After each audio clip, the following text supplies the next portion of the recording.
Bab 3, Misteri di Lauriston Gardens. Kuakui bahwa aku sangat terkejut mendapatkan bukti baru akan kepraktisan teori-teori Sherlock Holmes.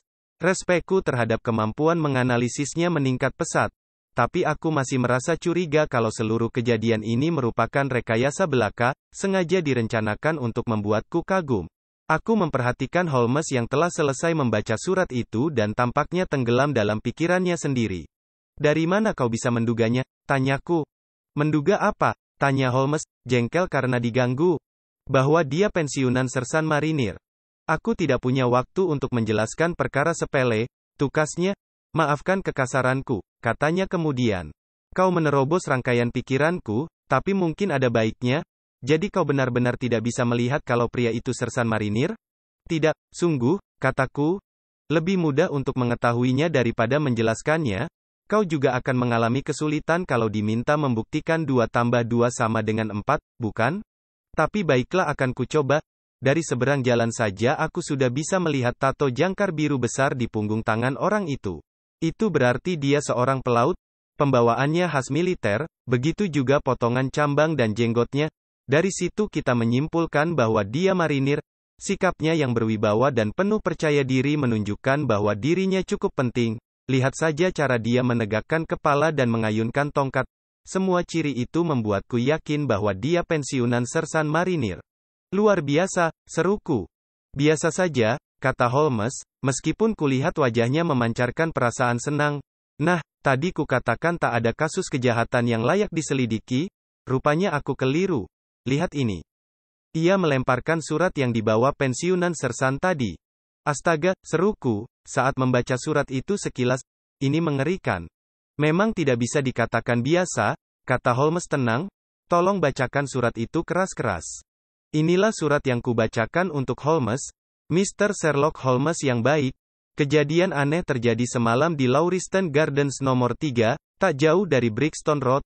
Petugas kami di kawasan itu melihat cahaya di rumah tersebut sekitar pukul 2 pagi, dan karena ia tahu rumah itu kosong, ia lalu menduga kalau ada yang tidak beres. Ia pergi ke rumah itu dan mendapati pintunya tak terkunci, dan di ruang makan yang kosong, ia menemukan mayat seorang pria. Pria itu berpakaian bagus, di sakunya ada kartu nama bertulisan NOJ, Drebber, Cleveland, Ohio, USA. Tidak ada tanda-tanda perampokan, dan tidak ada bukti sama sekali bagaimana pria ini tewas. Di ruangan itu terdapat noda-noda darah, tapi di tubuh pria ini tidak ada luka sedikit pun. Kami benar-benar bingung. Bagaimana korban bisa berada di rumah kosong dan menemui ajalnya di sana? Kalau kau sempat, datanglah ke Lauriston Gardens nomor 3 sebelum pukul 12, dan kita bisa bertemu. Aku sudah memerintahkan agar TKP tidak disentuh sebelum kami mendapat kabar darimu. Jika kau tidak bisa datang, akan kuberitahukan rincian lebih lanjut, dan kuhargai kebaikanmu untuk menyampaikan pendapatmu padaku. Salam, Tobias Gregeson. Gregeson detektif yang paling cerdas di Scotland Yard, kata Holmes. Dia dan Lestrade merupakan yang terbaik di antara kumpulan orang bodoh itu. Mereka berdua sigap dan tapi terlalu konvensional. Mereka juga saling membenci. Mereka iri terhadap satu sama lain. Bakalan seru kalau mereka berdua ditugaskan menanganinya. Aku terpukau melihat ketenangan Holmes dalam menyampaikan semua ini. Kita tidak boleh menyia-nyiakan waktu. Selaku, kupanggilkan taksi sekarang? Aku belum memutuskan akan ke sana. Aku paling malas bepergian. Meskipun kalau sedang mood, aku bisa sangat bersemangat. Bukankah ini kesempatan yang kau nanti-nantikan? Desakku. Temanku yang baik, apa gunanya bagiku? Seandainya aku mengungkapkan masalah ini, kau boleh yakin bahwa Gregeson, Lestrade, dan rekan-rekan mereka yang akan mendapat pujian. Itulah masalahnya menjadi petugas tidak resmi. Tapi Gregeson meminta bantuanmu. Dia sadar kalau aku lebih unggul, dan itu diakuinya padaku. Tapi dia lebih rela memotong lidahnya sendiri daripada mengatakan hal ini kepada orang lain. Namun baiklah, mungkin sebaiknya kita ke sana melihat-lihat keadaan. Aku akan menyelidikinya dengan caraku sendiri. Paling tidak, aku bisa menertawakan mereka. Ayo. Holmes bergegas mengenakan mantel luarnya, kelihatan semangatnya mulai timbul. Ambil topimu, katanya. Kau ingin aku ikut? Ya, kalau kau tidak punya kesibukan lain. Semenit kemudian kami berdua telah berada di dalam kereta kuda, berpacu menuju Brixton Road. Cuaca pagi itu berkabut dan berawan, atap-atap rumah diselubungi kabut tebal berwarna coklat lumpur seperti jalanan di bawahnya. Holmes tampak sangat bersemangat. Ia berceloteh tentang biola Cremona serta perbedaan antara biola Stradivarius dan Amati, sedangkan aku berdiam diri saja, karena pengaruh cuaca yang muram dan urusan yang hendak kami selesaikan. Kau tampaknya tidak terlalu memikirkan masalah ini, kataku akhirnya, menyela ceramah Holmes tentang musik. Belum ada datanya, gila Holmes, salah besar untuk menyusun teori sebelum kau mendapatkan semua bukti, itu mempengaruhi penilaian. Sebentar lagi kau akan mendapatkan datanya, kataku sambil menunjuk. Ini Brixton Road, dan itu rumahnya, kalau aku tidak keliru. Benar. Berhenti kusir, berhenti. Kami masih sekitar 100 meter dari rumah itu. Tapi Holmes bersikeras untuk menghentikan kereta. Kami melanjutkan perjalanan dengan berjalan kaki. Lauriston Gardens nomor 3 tampak suram dan menakutkan. Di lingkungan itu ada 3 rumah lain, 2 di antaranya berpenghuni dan yang satu lagi kosong. Rumah kosong itu memiliki 3 jendela yang menghadap ke depan, pada kacanya tertempel tulisan, disewakan. Taman kecil yang telantar membatasi rumah-rumah itu dengan jalan raya, sementara di lingkungan itu sendiri jalanannya sempit dan tampaknya terbuat dari tanah liat serta kerikil. Jalanan dan rumah-rumah di situ semuanya basah akibat hujan yang turun semalam. Taman kecil itu dikelilingi dinding bata setinggi 1 meter dengan pagar kayu di bagian atasnya. Seorang polisi tengah bersandar di dinding ini, sementara sekelompok orang yang ingin tahu menjulurkan leher untuk melihat kejadian di dalam rumah. Tadinya kubayangkan Sherlock Holmes akan seketika bergegas memasuki rumah dan menyelidiki misteri tersebut. Ternyata aku keliru. Dengan acuh tak acuh, temanku itu malah menyusuri halaman dan dengan pandangan kosong menatap tanah, langit, rumah-rumah di seberang, serta jajaran pagar. Setelah itu ia perlahan-lahan menyusuri jalan setapak, atau lebih tepatnya, menyusuri rerumputan yang memagari jalan setapak, dengan pandangan terpaku ke tanah.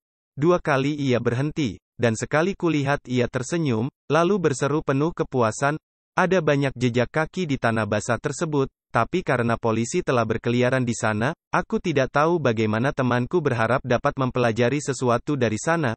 Sekalipun begitu, aku telah mendapat bukti akan kemampuan persepsinya yang luar biasa, sehingga aku tidak ragu bahwa ia mampu melihat banyak hal yang tersembunyi dariku. Di pintu rumah nomor 3 kami disambut oleh pria jangkung berwajah pucat dengan rambut kemerahan. Pria itu bergegas mendekat dan menjabat tangan temanku dengan penuh semangat. Baik sekali kau mau datang, katanya. Semua yang ada di situ sama sekali belum disentuh. Kecuali itu, tukas temanku sambil menunjuk ke jalan. Andai ada serombongan kerbau yang melintas, keadaannya mungkin masih lebih rapi daripada sekarang. Tapi aku yakin, Gregeson, kau pasti sudah memeriksa jalan itu sebelum mengizinkan mereka mengobrak-abriknya. Banyak yang harus kulakukan di dalam rumah. Kilah detektif itu, kolegaku, Mr. Lestrade, ada di sini. Aku mengandalkannya untuk menjaga TKP. Holmes melirikku dan mengangkat alis dengan sikap sinis. Dengan 2 orang seperti kau dan Lestrade di sini, tidak banyak yang bisa ditemukan pihak ketiga, katanya. Gregeson menggosok-gosok tangannya dengan sikap puas. Kupikir kami sudah melakukan semua yang bisa dilakukan, tapi kasus ini aneh, dan aku tahu kau berminat pada kasus-kasus seperti ini. Kau tidak datang kemari dengan kereta? Tanya Holmes. Tidak. Lestrade juga tidak. Tidak. Kalau begitu, ayo kita lihat TKP-nya. Holmes masuk ke dalam rumah, diikuti oleh Gregeson yang tampak bingung. Sebuah lorong pendek berlantai papan yang berdebu membawa kami ke dapur dan ruangan belakang. Di sana terdapat 2 pintu, di sebelah kiri dan kanan. Salah satu jelas tak pernah dibuka selama berminggu-minggu. Pintu yang lain menuju ke ruang makan, tempat terjadinya peristiwa misterius itu. Holmes melangkah masuk, dan aku mengikutinya dengan perasaan galau yang biasa ditimbulkan oleh peristiwa kematian. Ruang makan tersebut berbentuk bujur sangkar dan cukup besar, bahkan terkesan lebih besar karena tidak adanya perabotan. Dindingnya dilapisi kertas dinding berwarna mencolok, beberapa bagian dikotori gumpalan debu dan sarang labah-labah, ada pula yang tercabik menampilkan lapisan semen kekuningan di bawahnya. Di seberang pintu terdapat perapian dengan rak mariner putih imitasi. Di salah satu sudutnya terdapat puntung lilin merah. Satu-satunya jendela yang ada di ruangan itu begitu kotor sehingga cahaya dalam ruangan hanya samar-samar, mengesankan warna kelabu pada seluruh ruangan. Semua rincian ini baru belakangan kuamati. Saat ini, perhatianku terpusat pada sosok yang telentang tidak bergerak di lantai papan, dengan mata kosong menatap langit-langit yang telah berubah warna. Sosok tersebut adalah mayat seorang pria berusia 43 atau 44 tahun, berperawakan sedang dan berbahu lebar, berambut hitam keriting dan berjanggut pendek. Pria itu mengenakan mantel luar panjang yang tebal dan mantel dalam sepinggang dengan celana panjang berwarna cerah. Sebuah topi tinggi yang tersikat rapi tergeletak di lantai di sampingnya. Tangan mayat itu mengepal dan lengannya membentang, sementara kakinya saling mengait, seakan-akan perjuangannya menghadapi kematian sangatlah hebat. Wajahnya yang kaku memancarkan ekspresi ngeri dan kebencian yang baru kali ini kujumpai pada wajah manusia. Kerutan kejam dan menakutkan tersebut, dikombinasikan dengan kening yang rendah, hidung yang menggembung, dan rahang yang kaku, menyebabkan mayat tersebut tampak mirip kera. Aku telah melihat kematian dalam banyak bentuk, tapi tidak ada yang lebih menakutkan daripada yang kutemui di apartemen gelap ini. Lestrade yang berjaga di ambang pintu menyapa Holmes dan aku. Kasus ini akan menimbulkan kehebohan Sir, katanya. Aku belum pernah melihat peristiwa yang semengerikan ini, padahal aku bukan penakut. Tidak ada petunjuk, tanya Gregeson. Tidak sama sekali, jawab Lestrade. Holmes mendekati mayat itu, berlutut, dan memeriksanya dengan teliti. Kalian yakin tidak ada luka? Tanyanya, menunjuk noda darah yang terdapat di mana-mana. Yakin, seru kedua detektif itu. Kalau begitu, darah ini milik orang kedua, pembunuhnya. Kalau peristiwa ini dianggap sebagai pembunuhan, situasi di sini mirip dengan situasi pada saat kematian Van Jansen, di Utrecht, tahun 34. Kau ingat kasus itu Gregeson? Tidak Sir. Baca dan pelajarilah. Tidak ada yang baru di dunia ini. Semuanya sudah pernah dilakukan sebelumnya. Sambil bicara, Holmes sibuk meraba-raba mayat itu, menekan, membuka kancing, memeriksa, sementara pandangannya menerawang. Begitu cepat pemeriksaannya, sehingga sulit untuk menebak ketelitiannya. Akhirnya, Holmes mengendus bibir mayat itu lalu melirik sol-sol sepatu bot kulitnya. Dia tidak digerakkan sama sekali, tanyanya. Digerakkan sedikit, hanya sebatas yang diperlukan untuk pemeriksaan kami. Kalian bisa membawanya ke kamar mayat sekarang, kata Holmes. Tidak ada lagi yang bisa dipelajari. Gregeson telah menyiapkan sebuah tandu dan 4 orang. Begitu ia memanggil, mereka masuk ke dalam ruangan, dan mayat pun itu dibawa pergi.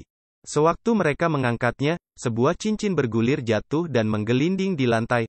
Lestrade menyambarnya dan menatapnya dengan kebingungan. Ada wanita di sini, serunya. Ini cincin pernikahan wanita. Lestrade mengacungkan cincin itu dan kami semua ikut memperhatikannya. Tak diragukan lagi bahwa lingkaran emas polos itu tadinya berada di jari seorang pengantin wanita. Ini memperumit masalah, kata Gregeson. Tuhan tahu kalau masalah ini sudah cukup rumit sebelumnya. Kau yakin cincin ini bukannya justru menyederhanakan masalah? Tanya Holmes. Tak ada yang bisa dipelajari dengan hanya menatapnya.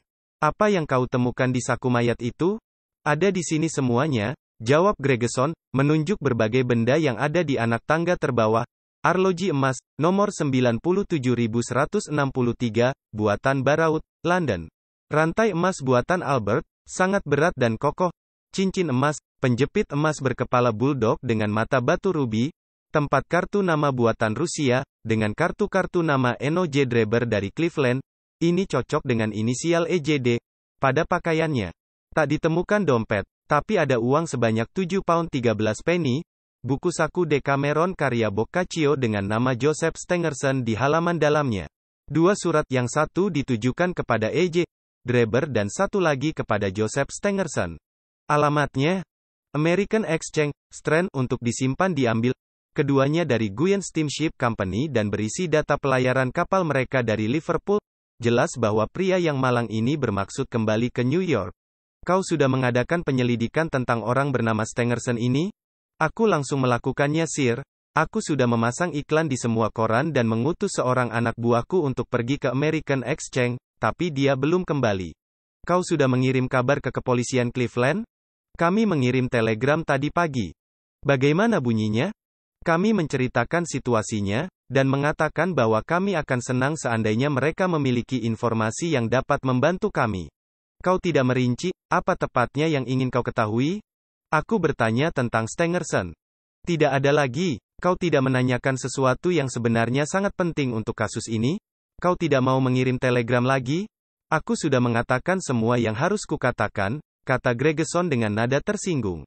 Holmes berdecak, dan tampaknya hendak berkomentar, sewaktu Lestrade, yang berada di ruang makan sewaktu kami bercakap-cakap di lorong, muncul sambil menggosok-gosok tangannya dengan sikap sok dan puas diri. Mr. Gregerson, katanya, aku baru saja menemukan sesuatu yang sangat penting. Penemuan ini pasti sudah terlewatkan, kalau aku tidak memeriksa dinding-dinding dengan hati-hati. Mata pria kecil itu berkilau-kilau saat ia berbicara, dan ia jelas tengah menahan kegembiraannya karena berhasil menang satu langkah dari koleganya. Ayo ikut, katanya, bergegas masuk ke ruang makan yang suasananya sudah sedikit lebih cerah setelah mayat korban disingkirkan. Sekarang, berdirilah di sana. Lestrade menyulut korek api pada sepatu botnya dan mengacungkannya di depan dinding. Lihat itu, katanya dengan penuh kemenangan. Sebelum ini aku telah menerangkan bahwa kertas pelapis dinding ruang makan sebagian robek. Di sudut ruangan yang ini secabik besar kertas dindingnya telah terkelupas, menyisakan semen kekuningan kasar berbentuk persegi. Di tempat kosong ini, dengan huruf-huruf merah darah, tertulis. Rache. Apa pendapat kalian? Seru Lestrade, dengan sikap seorang tukang sulap yang tengah memamerkan hasil kerjanya. Ini terlewatkan karena berada di sudut tergelap ruangan, dan tak ada seorang pun yang berpikir untuk memeriksa di sini. Sang pembunuh menulis kata ini dengan darahnya sendiri. Lihat tetesan yang mengotori dinding ini. Dengan demikian, kasus ini jelas bukan kasus bunuh diri. Kenapa sudut ini yang dipilih? Akan kujelaskan. Kalian lihat lilin di rak perapian? Lilin itu menyala sewaktu peristiwa ini terjadi, dan sudut ini merupakan bagian yang paling terang di dinding. Dan apa arti kata itu? Sesudah kau menemukannya, tanya Gregerson dengan nada merendahkan. Artinya, jelas ini berarti penulisnya hendak menuliskan nama seorang wanita, Rahel, tapi ia terganggu sebelum sempat menyelesaikannya. Camkan kata-kataku, pada saat kasus ini terbongkar, kalian akan menemukan keterlibatan wanita bernama Rahel. Silakan tertawa, Mr. Sherlock Holmes. Kau mungkin sangat cerdik dan pandai, tapi detektif yang berpengalaman akan terbukti paling baik. Aku benar-benar minta maaf, kata temanku. Kau patut dipuji sebagai orang pertama yang menemukan tulisan itu. Benar kesimpulanmu bahwa kata ini ditulis oleh tokoh kedua dalam misteri semalam. Aku belum sempat memeriksa ruangan ini, tapi dengan seizinmu, aku akan memeriksanya sekarang. Holmes mengeluarkan pita pengukur dan kaca pembesar dari sakunya. Dengan kedua alat ini ia berkeliaran tanpa suara di ruangan tersebut, terkadang berhenti, sesekali berlutut, dan sekali bahkan menelungkup. Ia begitu tenggelam dalam kesibukannya sehingga tampak melupakan kehadiran kami. Ia berceloteh pelan sendiri sepanjang waktu, melontarkan serangkaian seruan, erangan, siulan. Saat mengawasinya, aku jadi teringat pada anjing pemburu rubah yang sangat terlatih, yang melesat ke sana kemari, merengek penuh semangat, hingga menemukan bau yang dicari. Selama sekitar 20 menit Holmes meneliti, mengukur dengan sangat hati-hati jarak antara tanda-tanda yang sama sekali tidak terlihat olehku, juga mengukur dinding dengan sikap yang sama misteriusnya. Di satu tempat, dengan hati-hati ia mengumpulkan sedebu kelabu dari lantai dan memasukkannya ke dalam amplop. Akhirnya, ia memeriksa tulisan di dinding dengan kaca pembesar, mempelajari setiap huruf dengan ketepatan yang luar. Setelah selesai ia tampak puas, karena ia mengantongi kembali pita pengukur dan kaca pembesarnya. Orang bilang, kejeniusan adalah kemampuan yang tak terbatas untuk melakukan segala sesuatu dengan sangat teliti. Ini bukan definisi yang tapi bisa diterapkan dalam pekerjaan detektif. Gregerson dan Lestrade mengawasi tindakan rekan amatir mereka dengan rasa penasaran dan kejengkelan yang mencolok. Mereka jelas tidak bisa menghargai fakta yang mulai kusadari, bahwa tindakan terkecil Sherlock Holmes ditujukan ke arah yang pasti dan praktis. Apa pendapatmu Sir? Tanya mereka berdua. Aku akan dianggap merampok kesempatan kalau aku mempengaruhi penyelidikan kalian, kata temanku. Kalian sudah bekerja dengan sangat baik, sehingga sayang kalau ada orang luar yang turut campur. Aku menangkap nada sinis dalam suara Holmes saat ia berbicara. Kalau kalian mau memberitahukan perkembangan penyelidikan kalian, dengan senang hati akan kubantu sebisa mungkin. Sementara itu, aku ingin bicara dengan petugas yang menemukan mayat korban. Kalian bisa memberikan nama dan alamatnya? Lestrade melirik buku catatannya. John Ranche, katanya. Dia sedang bebas tugas sekarang.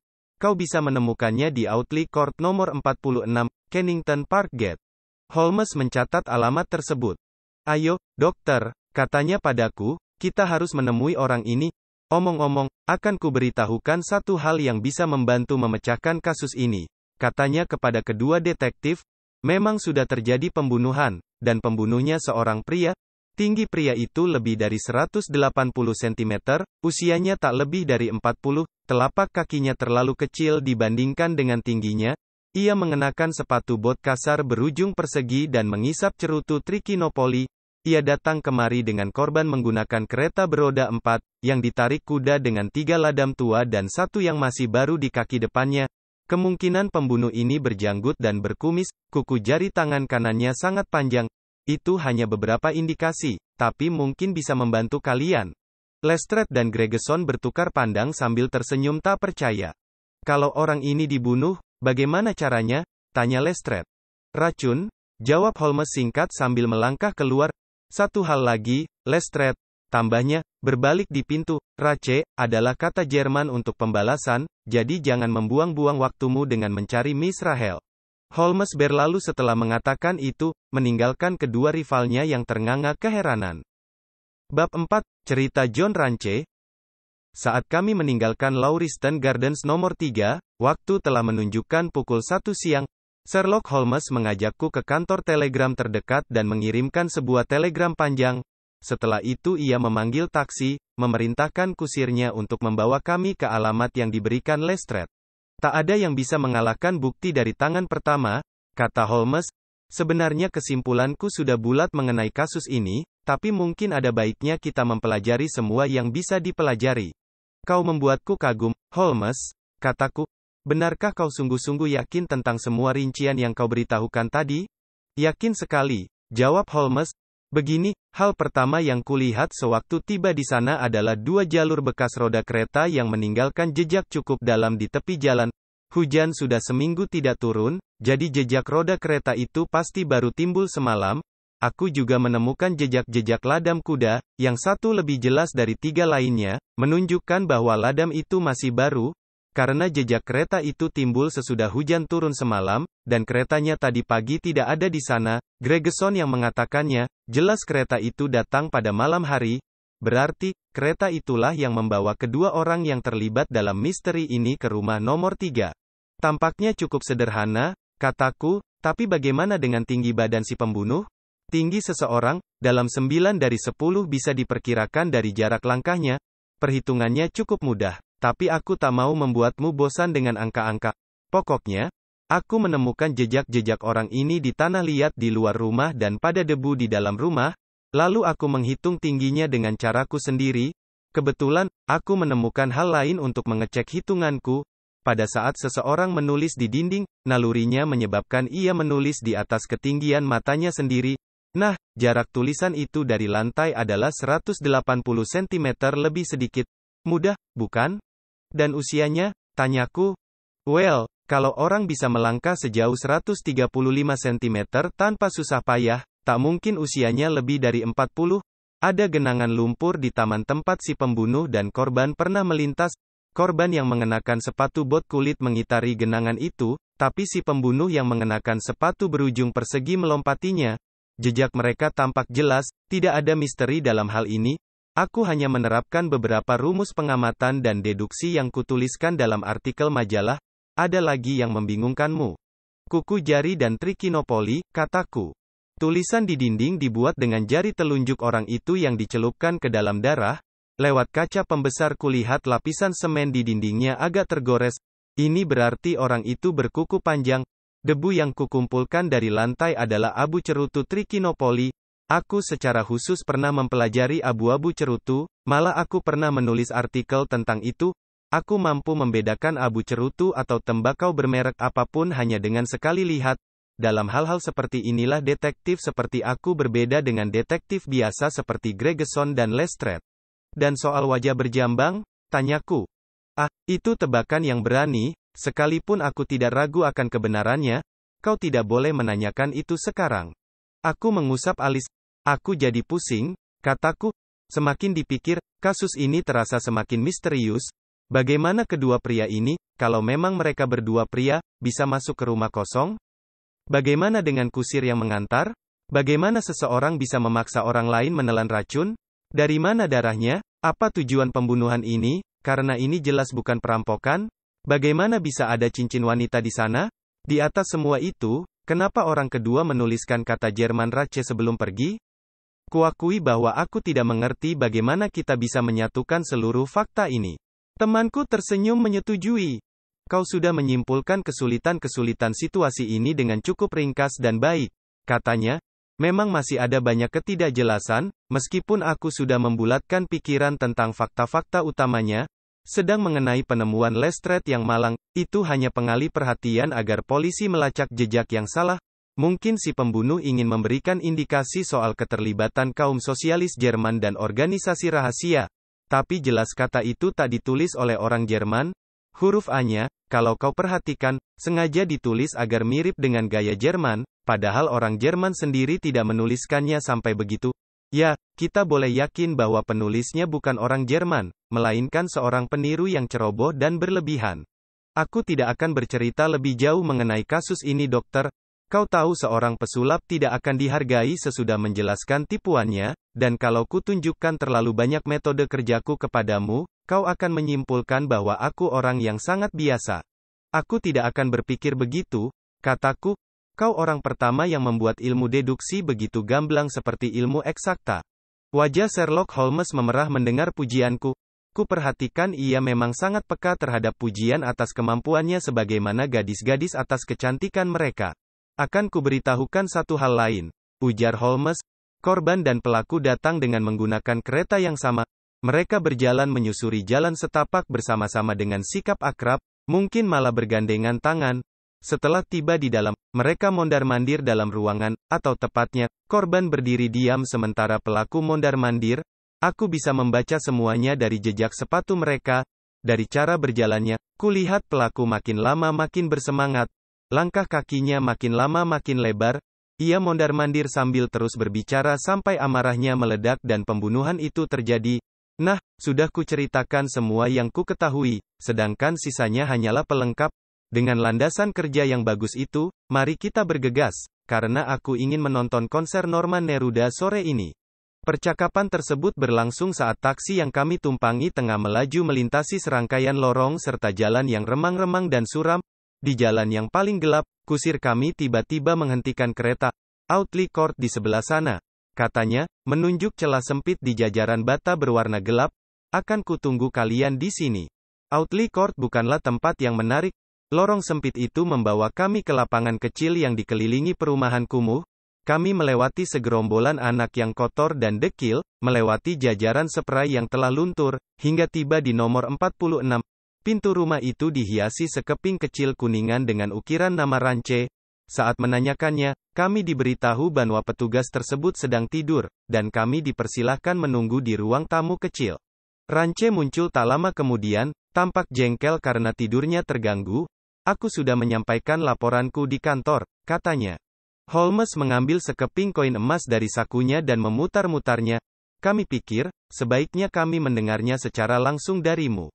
Dengan senang hati akan kuceritakan semua yang ku ketahui, kata Ranche, matanya terus menatap uang emas itu. Ceritakan saja bagaimana kejadiannya. Ranche duduk di sofa dan mengerutkan kening, seakan-akan membulatkan tekad untuk tidak melupakan apapun dalam ceritanya. Akan kuceritakan dari awal, ujarnya. Tugasku dimulai pukul 10 malam dan berakhir pukul 6 pagi. Pada pukul 11 ada perkelahian di White Hart, bar yang biasanya cukup tenang di kawasan tempatku bertugas.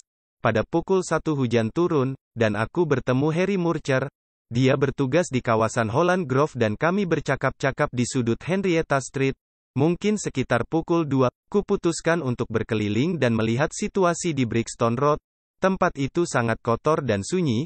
Tidak seorang pun kutemui sepanjang jalan ke sana, walau ada 1-2 kereta yang melewatiku. Aku tengah berjalan sambil memikirkan betapa enaknya segelas gin hangat, sewaktu tiba-tiba kulihat cahaya dari jendela rumah nomor 3. Nah, aku tahu bahwa kedua rumah di Lauriston Gardens itu kosong karena pemiliknya tidak melakukan apa-apa setelah penyewa terakhir meninggal karena tifus. Oleh sebab itu aku sangat terkejut sewaktu melihat cahaya di jendelanya, dan menduga ada yang tidak beres, ketika tiba di depan pintu. Kau berhenti, lalu kembali ke gerbang taman, sela temanku. Kenapa kau berbuat begitu? Rance terlonjak, ditatapnya Holmes dengan terpana. Itu benar Sir, katanya, dari mana Anda bisa tahu? Aku berbalik karena melihat suasana yang begitu sepi. Kupikir lebih baik kalau aku mengajak teman. Aku bukan penakut, tapi bagaimana kalau hantu orang yang meninggal karena tipus itu datang? Pikiran itu membuatku merinding dan aku kembali ke gerbang untuk melihat apa Murcher masih di dekat situ. Ternyata dia tidak ada, orang lain juga tidak. Tak ada seorang pun di jalan? Tidak Sir, bahkan anjing pun tidak ada. Terpaksa aku memberanikan diri pergi ke rumah itu dan membuka pintunya. Di dalam sangat tenang, jadi aku masuk ke ruangan tempat cahaya itu berasal. Ada lilin yang menyala di rak perapian, lilin merah, dan berkat cahayanya aku melihat. Ya, aku tahu semua yang kau lihat.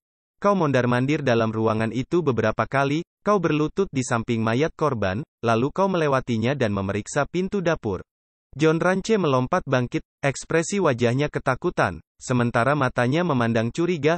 Anda bersembunyi di mana hingga bisa melihat semuanya? Serunya. Anda tahu lebih banyak dari yang seharusnya. Holmes tertawa dan melemparkan kartu namanya ke atas meja. Jangan menangkapku dengan tuduhan pembunuhan. Gelaknya. Aku salah satu pemburu dan bukan rubahnya. Tanyakan saja pada Mr. Gregeson dan Mr. Lestrade. Tapi, lanjutkan. Apa yang kau lakukan sesudah itu? Masih kebingungan, Rance duduk kembali. Aku kembali ke gerbang dan meniup peluitku. Murcher dan dua petugas lain seketika datang ke sana. Apa jalannya masih kosong waktu itu? Well, bisa dikatakan begitu. Maksudmu? Ekspresi petugas tersebut berubah. Ia tersenyum lebar. Ada orang mabuk di sana, mabuk berat. Dia bersandar di pagar taman sambil sekuat tenaga menyanyikan Newfangled Banner-nya Columbine, atau lagu yang mirip itu.